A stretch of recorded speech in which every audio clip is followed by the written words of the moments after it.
Olá, meu nome é Rafael Batista, eu sou professor da Faculdade de Educação Física e Ciências do Desporto da PUC e coordeno o Laboratório de Biomecânica Aeroespacial, que faz uma ligação entre essa faculdade e o Centro de Miogravidade da PUC. Hoje, nós falaremos sobre a ida do homem ao espaço e como isso afeta a saúde humana, em especial no que tange à exploração de Marte que se aproxima. O ser humano, curioso explorador por natureza, se lançou no descobrimento do planeta Terra, na época das grandes navegações, possibilitando o descobrimento das Américas e tantos outros continentes e regiões que ficaram então conhecidas como o Novo Mundo. Na ocasião, os navegadores não sabiam o que iriam encontrar e se lançaram ao desconhecido, enfrentando os medos e temores de diferentes mitos, como monstros marinhos, sereias e etc. Felizmente, estes navegadores não cederam a estes temores, e os mitos se mostraram infundados, permitindo um grande avanço para a humanidade. Agora, o homem se prepara para uma nova aventura, a exploração do planeta vermelho, Marte. Mais de 200 mil pessoas se inscreveram para a primeira viagem exploratória a Marte, batizada de Mars One, e aproximadamente 10 mil são brasileiros, ocupando o quarto lugar em maior número de interessados. A professora Thaís Somano, coordenadora do Centro de Miogravidade da PUC, é uma das consultoras deste programa. Em outra oportunidade, poderá falar dos aspectos operacionais e médicos dessa missão. Todavia, nós do Laboratório de Biomecânica Aeroespacial, pela ligação com a Educação Física, estamos aqui hoje para falar sobre um outro aspecto dessa jornada. Como o homem irá se locomover em Marte? Como seu corpo se adaptará a este ambiente? E o que podemos fazer para preparar o ser humano para esta aventura? No nosso laboratório, estamos desenvolvendo estudos relacionados com a marcha em diferentes ambientes gravitacionais. Isso inclui simular a caminhada e a corrida em hipogravidade, ou seja, uma gravidade reduzida, como a encontrada na Lua, que reduz o peso corporal em aproximadamente 1/6, e em Marte, que reduz o peso corporal em aproximadamente 1/3. Como pode ser observado, utilizamos um sistema de suspensão corporal que permite, por meio de contrapesos, reduzir o peso das pessoas e simular uma situação de hipogravidade. Naturalmente, não é a mesma coisa que estar em um outro planeta, mas é uma forma de simulação bastante validada. Nosso objetivo com essas pesquisas é estudar qual será a melhor forma do homem se locomover em Marte, qual será o seu gasto energético, o seu consumo de oxigênio e tantas outras perguntas vitais para que esta nova etapa da exploração do universo pelo homem seja bem-sucedida. Um dos aspectos interessantes é que as pesquisas que fazemos trazem também melhorias para a saúde humana em Terra.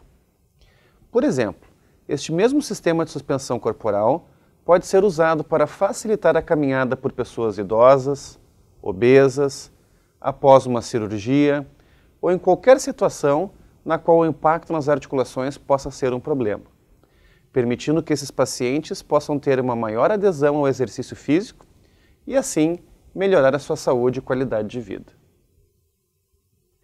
Estamos descobrindo que em Marte o padrão de locomoção humana será bastante diferente da Terra, em função da hipogravidade, e isso exigirá uma adaptação por parte dos astronautas. Se já pudermos prever como será este padrão de locomoção, podemos iniciar treinamentos ainda em Terra, permitindo que quando essas pessoas cheguem no planeta vermelho, já tenham uma ideia de como devem caminhar.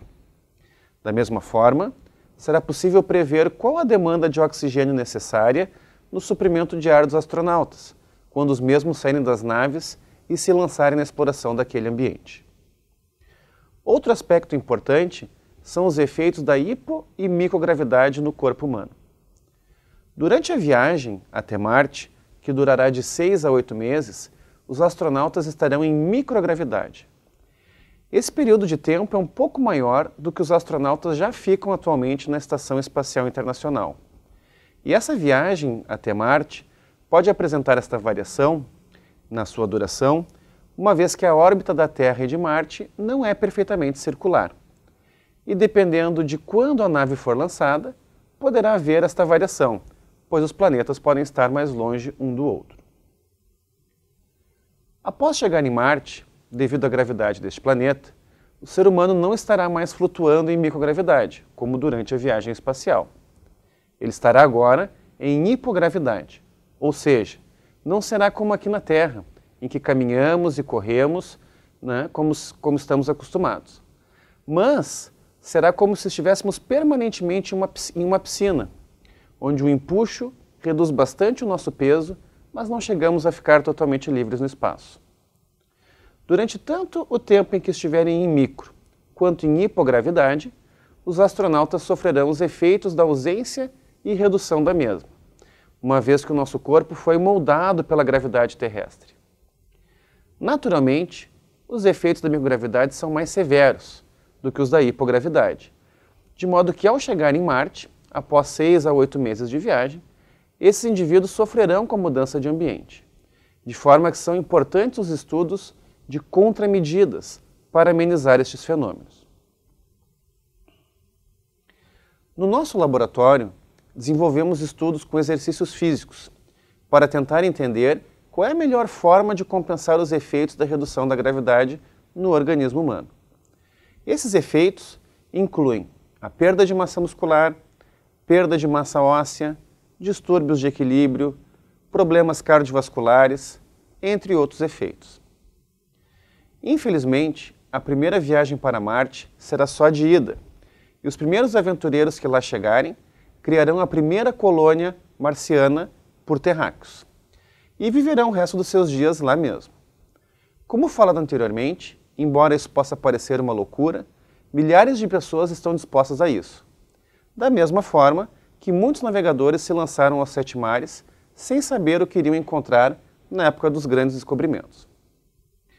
Outro aspecto importante é que os astronautas que vão até a Estação Espacial Internacional e ficam aproximadamente 6 meses realizando experimentos, manutenções e etc., sofrem muito os efeitos da microgravidade quando voltam à Terra, de modo que diversos estudos são feitos para tentar entender qual a melhor maneira, especialmente por meio de exercícios físicos, para amenizar estes efeitos.